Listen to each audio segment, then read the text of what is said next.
రామేశ్వరం మన దేశంలో దక్షిణ ప్రాంతాల్లో అత్యంత పవిత్రమైన క్షేత్రాల్లో రామేశ్వరం ముఖ్యమైనది.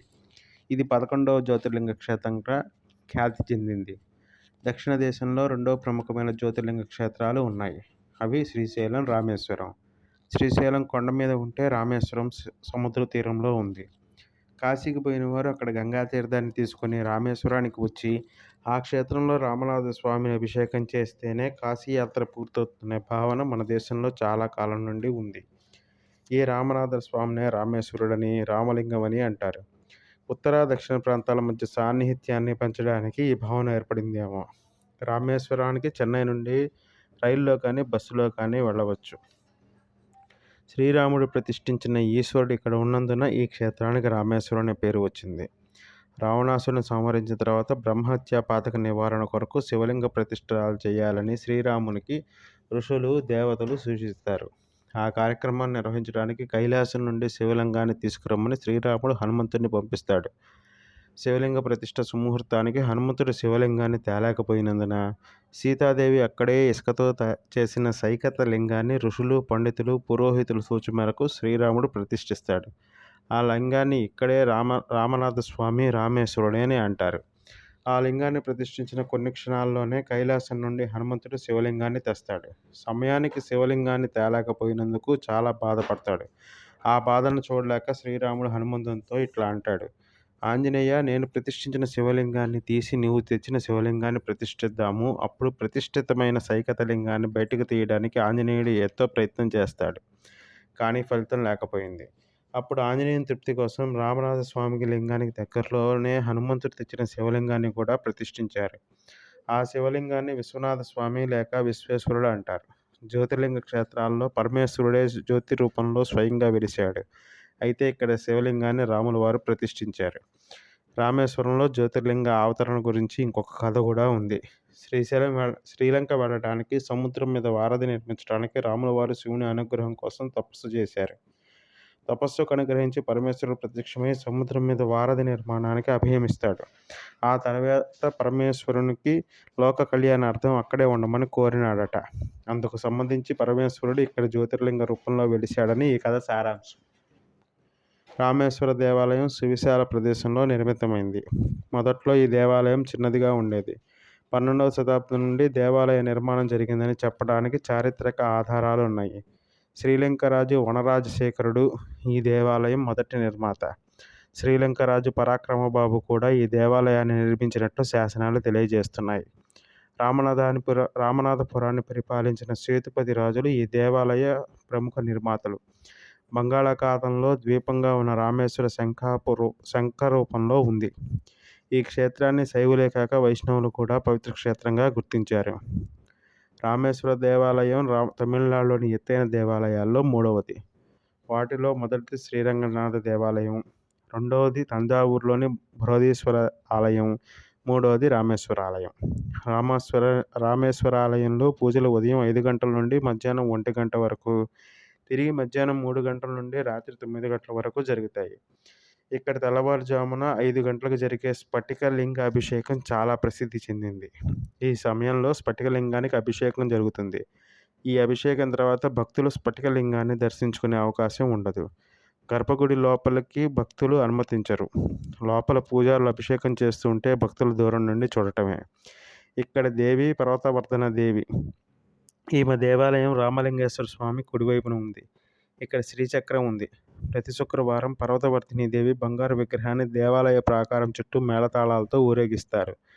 దేవాలయంలోని విశాలాక్షి గుడి దగ్గరే పల్లికొండ పెరుమాళ్ దేవాలయం ఉంది. ఈయన శేషశయన రూపంలో ఉన్నారు. ఒకే దేవాలయంలో శివుడు, విష్ణువు ఉండటం అరుదు. రామేశ్వరం దేవాలయంలో ఈ ప్రత్యేకత ఉంది. అందుకనే వైష్ణవులు కూడా ఈ క్షేత్రాన్ని పుణ్యక్షేత్రంగా గుర్తించారు. సంతాన గణపతి. రామేశ్వర ఆలయంలో సంతాన గణపతి మందిరం కూడా ఉన్నది. సంతానం లేని వారు పూజిస్తే ఈ గణపతి అనుగ్రహం వల్ల సంతానం కలుగుతుందన్న నమ్మకం వల్ల ఈ గణపతికి ఆ పేరు వచ్చింది. రామేశ్వర ఆలయంలో అష్టలక్ష్మి విగ్రహాలు ఉన్నాయి. నటరాజస్వామి దేవాలయం కూడా ఉంది. తూర్పు గోపుర ద్వారానికి కుడి పక్కన ఎరుపు రంగులో దక్షిణాముఖంగా ఆంజనేయ స్వామి గుడి ఉంది.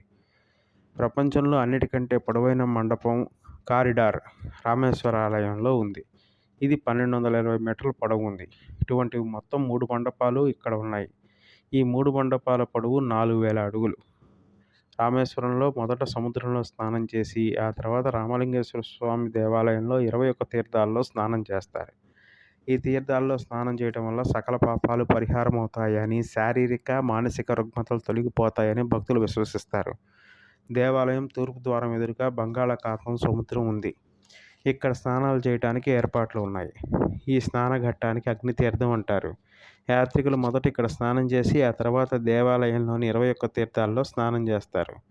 ఈ తీర్థాల్లో స్నానం చేయించడానికి యాత్రికులు సహాయకులు కూడా ఉన్నారు.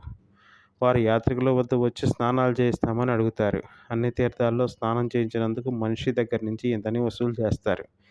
ఈ తీర్థాల బావి నుండి బకెట్లతో నీటితోటి సహాయకులు యాత్రికులపై పోస్తారు. ఈ స్నానాలు అత్యంత భక్తితో యాత్రికులు చేస్తారు. ఒకే దేవాలయంలో ఇన్ని తీర్థాల్లో భక్తులు స్నానం చేయటం బహుశా ఇంకే దేవాలయాల్లో లేదేమో. ఈ తీర్థాల్లోని నీటిని ప్లాస్టిక్ సీసాల్లో భద్రపరిచి కూడా అమ్ముతారు. వసతి గృహాలు.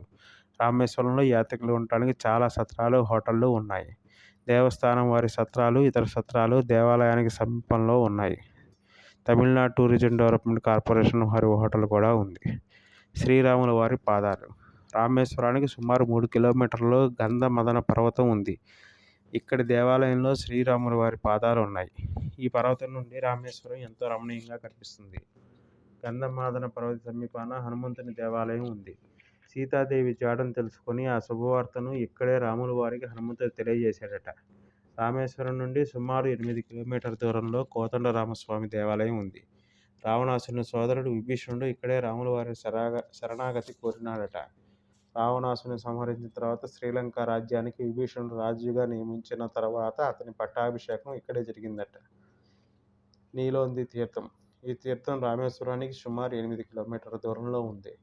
రావణాసుని సంహారం తర్వాత సీతా సమేతంగా రాముల వారు పుష్పక విమానంలో వస్తుండగా సీతాదేవికి దప్పికైందంట. అప్పుడు శ్రీరాముడు బాణంతో సముద్రంలో కొట్టగా అక్కడ మంచినీటి బొగ్గ ఏర్పడి సీతాదేవి దాహం తీరిందట. ఇక్కడ ఉన్న రామాలయాన్ని ఏకాంత రామ మందిరం అంటారు. ధనుష్కోడి. రామేశ్వరం సమీపంలో చూడవలసిన స్థలాల్లో ధనుష్కోడి ఒకటి. ఇది రామేశ్వరానికి 18 కిలోమీటర్ల దూరంలో ఉంది. తుఫానుల తాకిడికి ఇక్కడ భవనాలన్నీ ధ్వంసమైనాయి, కానీ రామ మందిరం చెక్కు చెదరలేదు. ఈ ప్రాంతం సుందరమైన ధనుస్సు ఆకారంలో ఉండటం వల్ల దీనికి ధనుష్కోడి అనే పేరు వచ్చింది. పంబన్ బ్రిడ్జ్.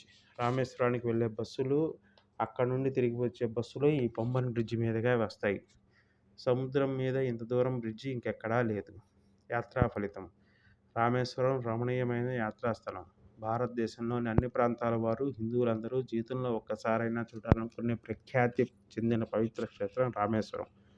రామేశ్వర యాత్ర వల్ల బ్రహ్మహత్యాది మహాపాతకాలు తొలగిపోయి ఇహలోకంలో అన్ని భోగములు అనుభవించి చివరికి శివ సాన్నిధ్యం చెందుతారని పురాణాలు చెబుతున్నాయి. ధన్యవాదములు.